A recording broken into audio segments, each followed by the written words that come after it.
ద్వారా నిర్వహించబడుతున్న ఈ బైబిల్ తరగతిలో సువార్థికులకు ప్రత్యేకించి ఆయా ప్రాంతాల్లో ప్రభు పక్షముగా పోరాడుతూ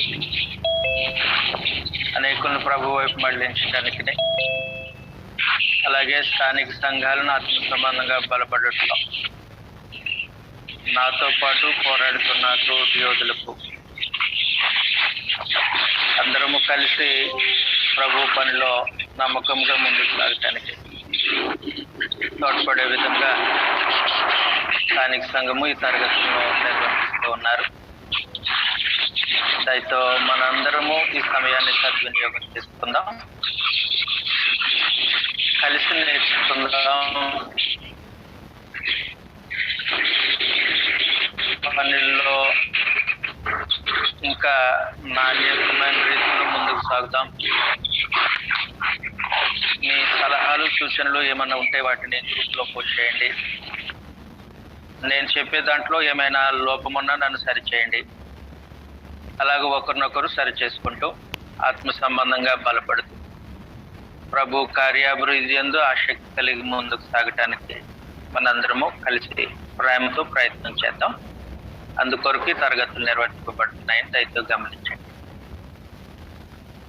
మత్తయి సువార్త క్రొత్త నిబంధనలో మొదటి పుస్తకము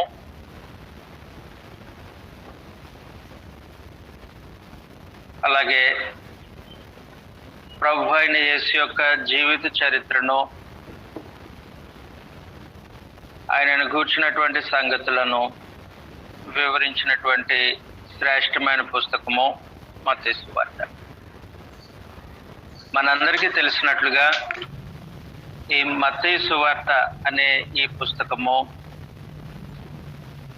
మత్తయి అనే సుంకరి ప్రభు యొక్క శిష్యుడు ఆయన దీనిని రచించారు. గ్రంథకర్త గురించినటువంటి సమాచారాన్ని మనం ఆలోచన చేసినప్పుడు ఇదే మత్తయి సువార్త 9వ అధ్యాయం 9వ వచనంలో నుండి, యేసు అక్కడ నుండి వెళుతూ సుంకపు మెట్టునొద్ద కూర్చుండి ఉన్న మత్తయి అను ఒక మనిషిని చూచి నన్ను వెంబడింపమని అతనితో చెప్పగా అతడు లేచి ఆయనను వెంబడించాను. ఇంటిలో భోజనమునకు యేసు కూర్చుండి ఉండగా ఇదిగో సుంకరులను పాపులను లేఖలు వచ్చి ఆయన యొద్దను ఆయన శిష్యుల యొద్దను కూర్చుండరు. కాబట్టి సుంకపు మెట్టు దగ్గర కూర్చుని ఉన్నటువంటి మత్తయి, ఈ మత్తయిను ప్రభు పిలిచాడు. ఇతని బ్యాక్గ్రౌండ్ మనం ఒకసారి ఆలోచన చేస్తే ఇతడు సుంకరి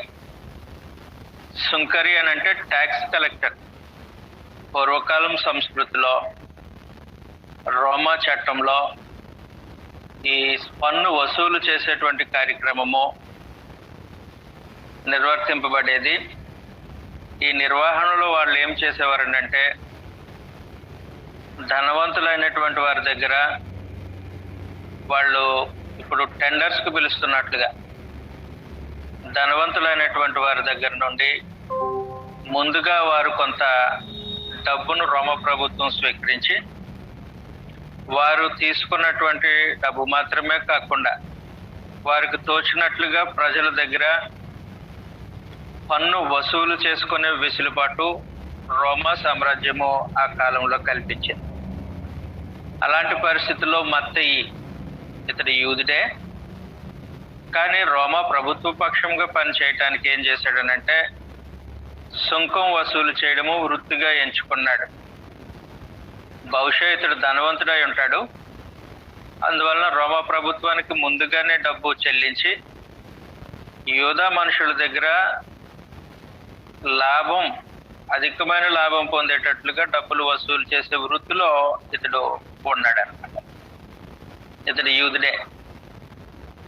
ఇంకొక సమాచారం, ప్రభు అయిన యేసు శరీరధారిగా ఉన్న దినాల్లో యూదయ సమాజంలో వివిధ వర్గాలకు చెందిన మనుషులు ఉండేవారు. అందులో మనం మాట్లాడుకున్నట్లుగా సుంకరులు. మత్తయి ఆ వర్గానికి చెందిన మనిషి. సుంకరులు అంటే పన్ను వసూలు చేసేవాడు. రెండవ వర్గం ఉన్నారు, వారు పరిసయ్యులు. ధర్మశాస్త్రాన్ని నిష్ఠగా పాటించే జనం.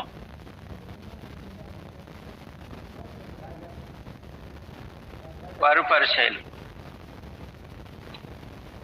మూడో వర్గం ఉన్నారు, వారు శాస్త్రులు అంటే ధర్మశాస్త్రపు ప్రతులను రాసేవారు. నాలుగో వర్గం ఉన్నారు, వారు సద్దూకాయలు. ఈ సద్దూకాయలు ధనవంతులై ఉంటారు సాధారణంగా. వీళ్ళు భక్తి కలిగిన జనం కాదు. వారికున్న ధనాన్ని బట్టి, వారికున్న పలుకుబడిని బట్టి దేవాలయాన్ని కూడా ఇన్ఫ్లుయెన్స్ చేయటానికి, జరిగే ఆరాధన కార్యక్రమాలను కూడా ఇన్ఫ్లుయెన్స్ చేయడానికి కొనుక్కునే ఒక ప్రత్యేకమైన జనాంగం. మృతులు పునరుత్థానం లేదని చెప్పే జనాంగం వీళ్ళు. వాళ్ళు సద్దూకాయలు. ఇక చివరిగా మనం మాట్లాడుకుంటే హేరోదీయులు. హేరోదీయులు అంటే హేరోదు రాజుకు కుటుంబీకులు, బంధువర్గం, వీళ్ళందరూ హేరోదీయులు అని చెప్పచ్చు. ఇలాగూ 5 వర్గాలకు సంబంధించినటువంటి మనుషులు ఆ కాలంలో ఉండేవారు. అందులో సుంకము వసూలు చేసేటువంటి ఆయన, ఆ వర్గానికి చెందినటువంటి ఆయన మత్తయి. ప్రభువు మనుషుల యొక్క హృదయాంతరంగాలను ఎరిగినవాడు కాబట్టి ఆయన నడుచుకుంటూ వెళ్తూ సుంకపు మెట్టు దగ్గర కూర్చున్న మత్తయిని కనుగొని అతని హృదయాంతరంగాన్ని పరిశీలించినటువంటి ప్రభు నన్ను వెంబడించు అని వెంబడించమని చెప్పగానే సుంకపు మెట్టు దగ్గర నుంచి లెగిసి ఆయనను వెంబడించినటువంటి మహనీయుడి మత్తయి. ఈ మత్తయి ఈ సువార్తను రాస్తూ ఉన్నాడు. ఈ మత్తయి లేవి అని కూడా పిలువబడ్డాడు ఆ కాలంలో. ఆయనకు 2 పేర్లు ఉన్నాయి. ఒకటి మత్తయి అయితే ఇంకొకటి లేవి. మార్కు సువార్త 2వ అధ్యాయం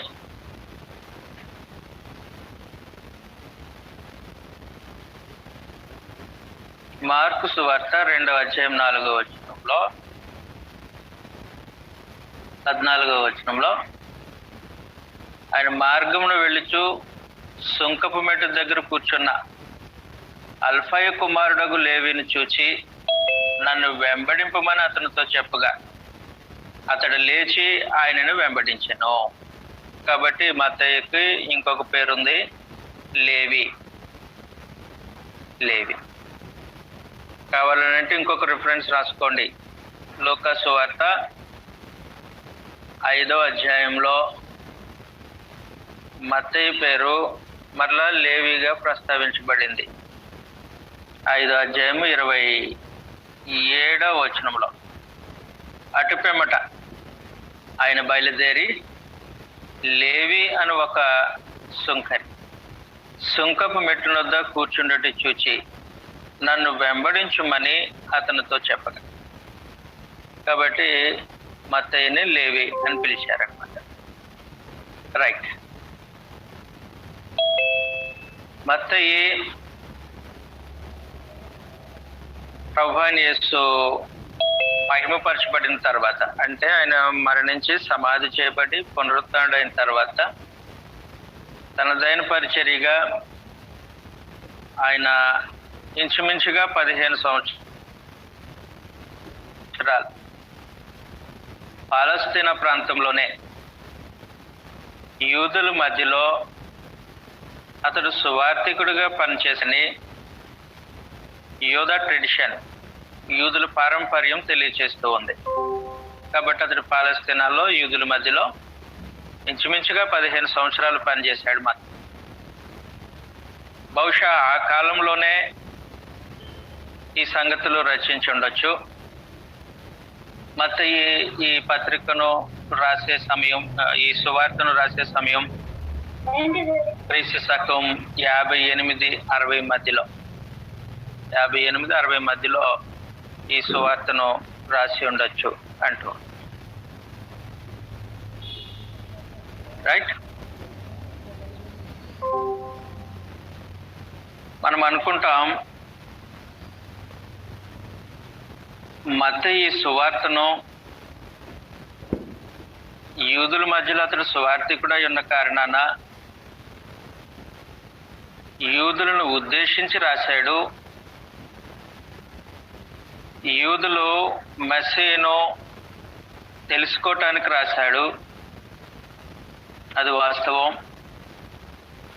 అయితే యూదులను ఉద్దేశించి రాసినంత మాత్రాన ఆయన మనసులో అన్ని జనులు లేకపోలేదు.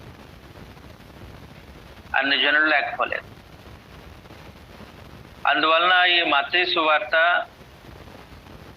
అందరికీ సంబంధించిందే, కేవలము యూదుల పక్షంగా ఉండి రాసింది కాదు. ఈ రాస్తున్న సమయంలో మత్తయి తన మనసులో అన్ని జనులను కూడా జ్ఞాపకం పెట్టుకున్నాడు. దీనికి నిదర్శనంగా మనం గ్రంథంలో ఈ సంగతులు చూస్తాం. 8వ అధ్యాయం, మత్తయి సువార్త 8వ అధ్యాయం. మత్తయి సువార్త 8వ అధ్యాయం 5వ వచనంలో నుండి మనం చదివినప్పుడు, ఆయన కపెర్నహూములో ప్రవేశించినప్పుడు ఒక శతాధిపతి ఆయన యొద్దకు వచ్చి, ప్రభువా, నా దాసుడు పక్షవాయువుతో మిగులు బాధపడుచు ఇంటిలో పడి ఉన్నాడని చెప్పి ఆయనను వేడుకొనెను. యేసు, నేను వచ్చి వాని స్వస్థపరిచేదనని అతనితో చెప్పగా, ఆ శతాధిపతి, ప్రభువా, నీవు నా ఇంటిలోనికి వచ్చుటకు నేను పాత్రుడను కాను. నీవు మాట మాత్రము సెలవేమో, అప్పుడు నా దాసుడు స్వస్థపరచబడు. నేను కూడా అధికారమునకు లోబడిన వాడును, నా చేతి కింద సైనికులు ఉన్నారు. నేను ఒకను పొమ్మంటే పోవును, ఒకడు రమ్మంటే వచ్చును. నా దాసుని ఈ పని చేయమంటే చేయను అని ఉత్తరమిచ్చాను. యేసు ఈ మాట విని ఆశ్చర్యపడి వెంట వచ్చుచున్న వారిని చూచి, ఇశ్రాయేలీలలో నేనెవరికైనాను నేనింత విశ్వాసం ఉన్నట్టు చూడలేదని నిశ్చయముగా మీతో చెప్తున్నా. అనేకులు తూర్పు నుండి పడమటి నుండి వచ్చి అబ్రహాముతో కూడాను, ఇస్సాకుతో కూడాను, యాకోబుతో కూడాను పరలోక రాజ్యమందు కూర్చుందురు గాని రాజ్య సంబంధులు వెలుపటి చేడుకట్లోనికి త్రోసివేయబడుదురు. కాబట్టి మత్తయి తన సువార్తను రాసిన క్రమాన్ని మనం ఆలోచన చేస్తే, అతడు యూదుల మధ్యలో సువార్థికుడిగా పనిచేస్తూ ఉన్న, యూదులకు ప్రభువును గూర్చినటువంటి సంగతిని తెలియజేస్తూ ఉన్న, అన్ని జనులు దేవుని సంకల్పంలో ఉన్నారు. అన్ని జనులు దేవుని రాజ్యంలో ప్రవేశించడానికి పరమదేవుడు ఉద్దేశించాడు. కాబట్టి పరలోక రాజ్యము లేదా సంఘము, దేవుని రాజ్యం అనేది శ్రేష్టమైనటువంటి స్థితిలో అన్ని జనుల్లో నుండి, యూదుల్లో నుండి ప్రభునందు విశ్వాసం ఉంచినటువంటి వారికి అనుగ్రహింపబడిన ఆత్మ సంబంధమైన వాతావరణం అనే సంగతిని తెలియచేస్తూ మత్తయి తన రచనను కొనసాగించాడు. అందువల్ల కేవలం యూదులకు మాత్రమే రాయబడినటువంటి పుస్తకము అని భావించిన అవసరంలే. ఆయన ఈ పుస్తకాన్ని రాస్తూ ఉన్నప్పుడు అన్ని జనులు ఆయన మనసులో ఉన్నారు. అందుకొరకే 10వ అధ్యాయం 18వ వచనంలో కూడా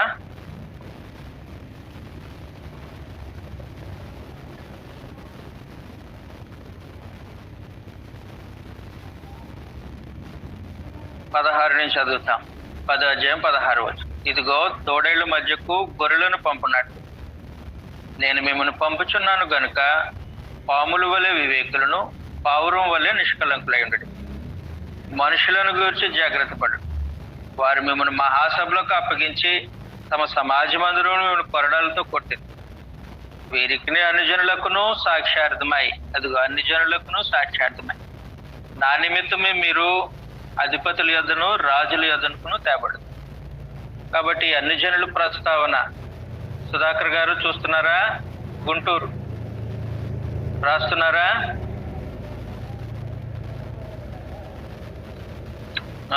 రాయాలి, మీరు నోట్స్ రాయాలి.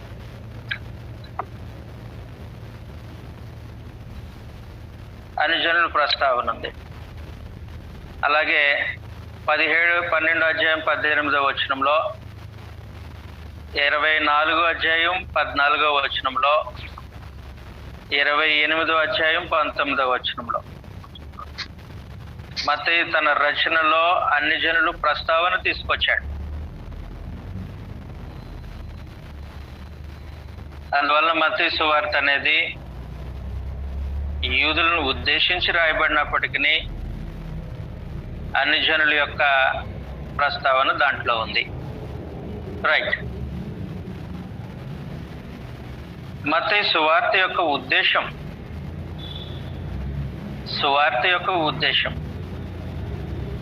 మత్తయి సువార్త యొక్క ఉద్దేశము ఏమై ఉన్నదనంటే, మరలా చెప్తున్నా ఈ మాట, ఈ సువార్త రచన జరిగే సమయానికి ప్రభువైన యేసు మహిమపరచబడ్డారు. అంటే ఆయన సిలువ వేయబడి, సమాధి చేయబడి, పునరుత్థానుడై లేచి పరమునకు ఆరోహణమయ్యారు. భూమి మీద సంఘం స్థాపించబడింది. సంఘం స్థాపించబడినప్పటికీ ఈ యూదులు ప్రభువైన యేసును తమ రక్షకుడిగా అంగీకరించిన వారు కాదు.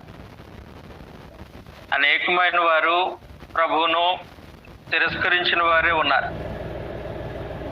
అంతేకాదు, ప్రభు యొక్క శిలువ యాగ ఫలితముగా భూమి మీద ఏర్పడినటువంటి సంఘము దేవుని రాజ్యమై ఉంటే సంఘమును దేవుని రాజ్యముగా అంగీకరించిన వారు కాదు ఈ యూదా మనుషులు. అందువలన మత్తయి ఏం చేస్తూ ఉన్నాడనంటే, తన రచనలో, ఇదిగో యూదులారా, మీరు సిలువ వేశారు కదా, మీరు సిలువ వేసి చంపిన ఆయనే మెస్సియా. మీరు సిలువ వేసి చంపినటువంటి ప్రభువైన యేసు మెస్సియా. ఇంకా మీరు కక్షగట్టి లోకముతో కలిసి హింసిస్తున్నటువంటి సంఘం ఉంది కదా, అదే దేవుని రాజ్యం అని యూదులకు స్పష్టముగా తెలియచేయటానికి మత్తయి ఈ సువార్తను రచించాడు. అందువల్ల ఈ సువార్త యొక్క ఉద్దేశం ఏమై ఉన్నదనంటే, మొదటిగా మీరు సిలువ వేసిన యేసే మెస్సియా.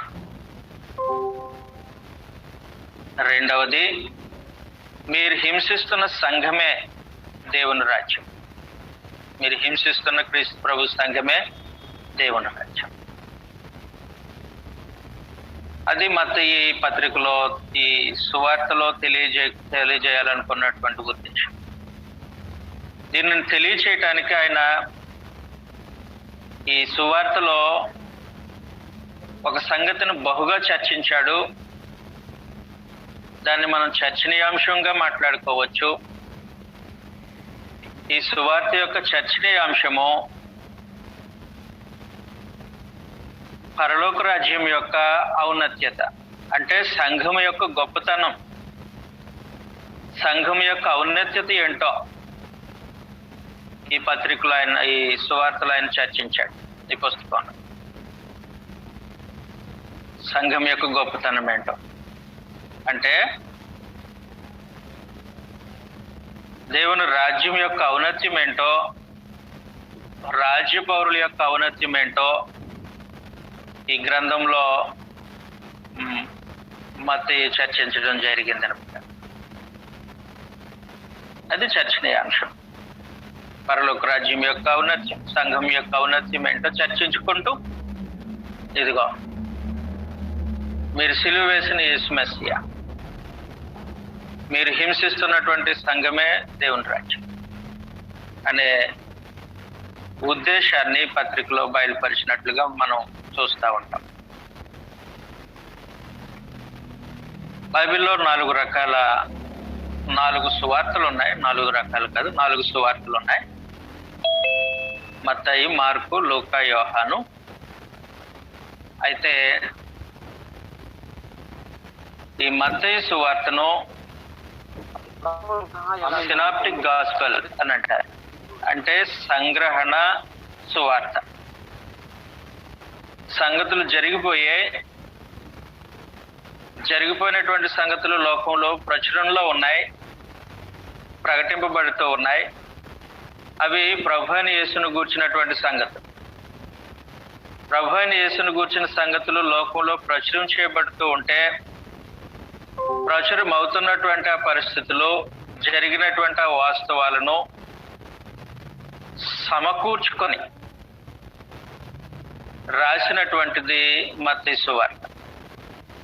ఆయన ప్రభు యొక్క జీవితమునకు ప్రత్యక్ష సాక్షి. వాస్తవానికి మత్తయి 3.5 సంవత్సరములు ప్రభుతో పాటు తిరిగినవాడు, ప్రభుతో పాటు భోజనం చేసినవాడు, ప్రభుతో పాటు పరిచర్యలో పాల్పొందినవాడు.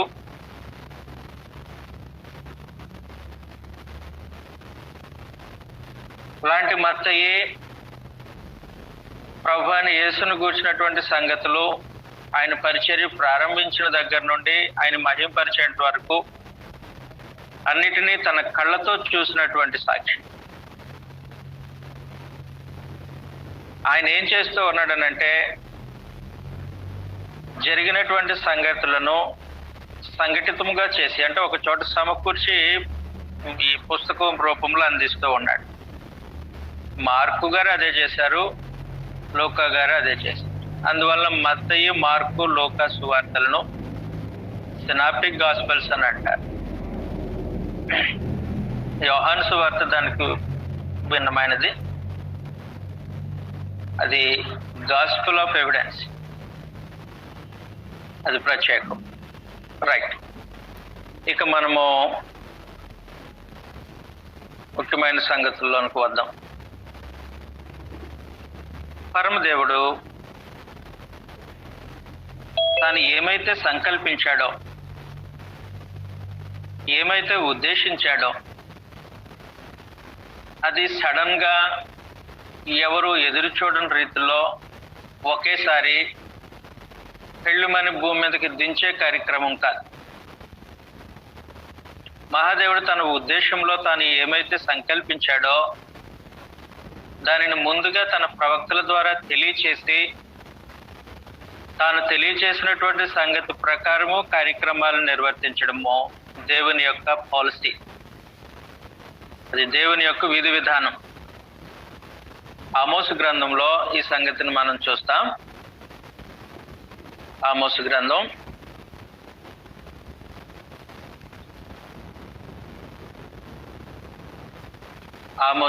3వ అధ్యాయం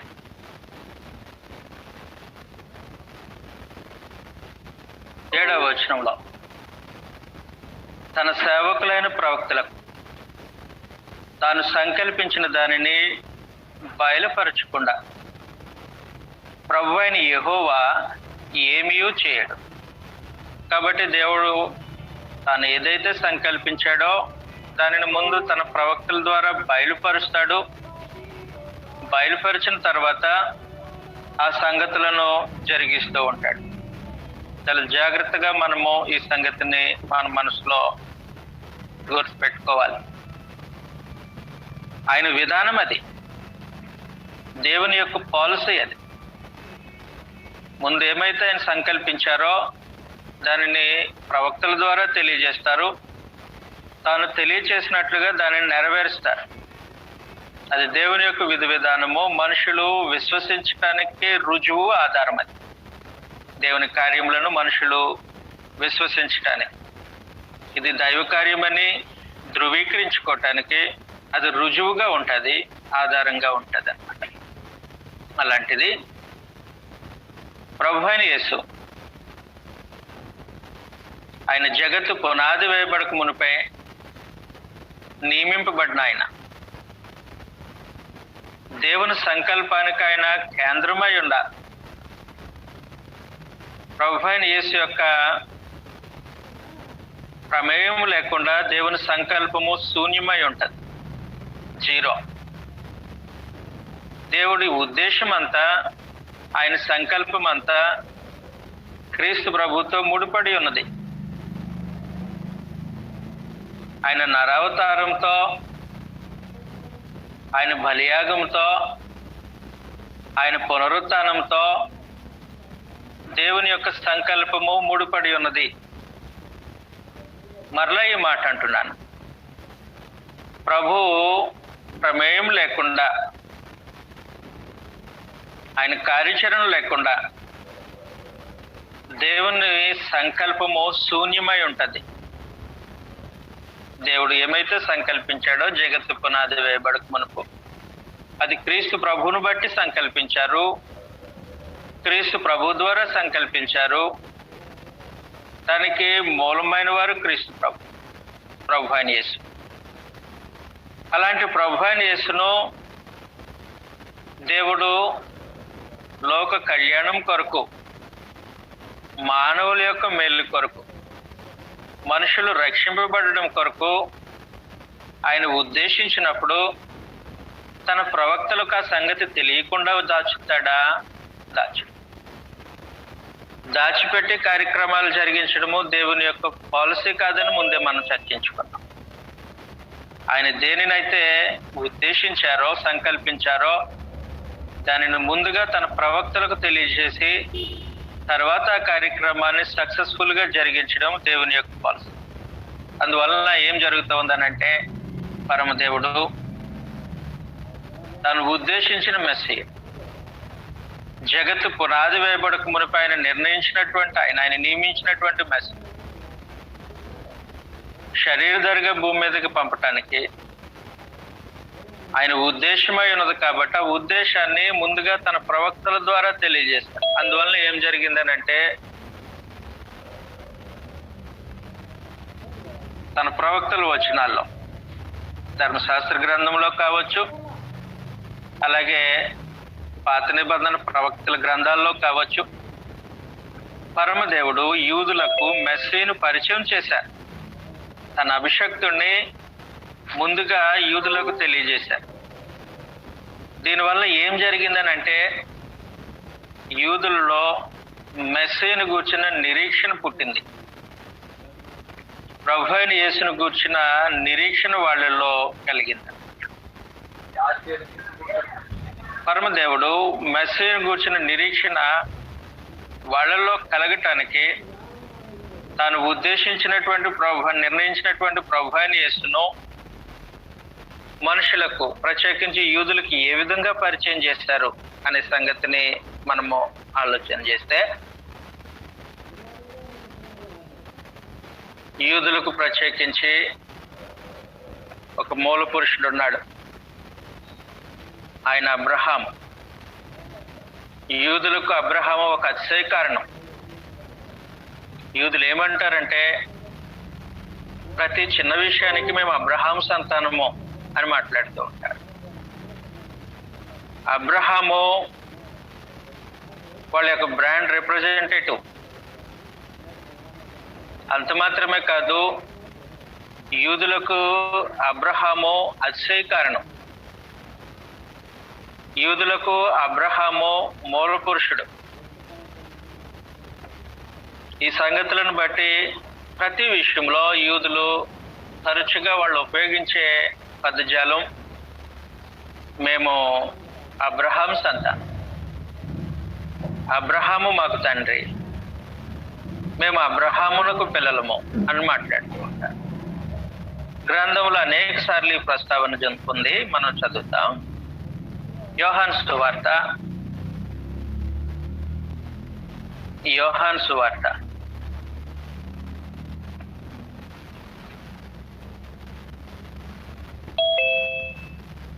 8వ అధ్యాయము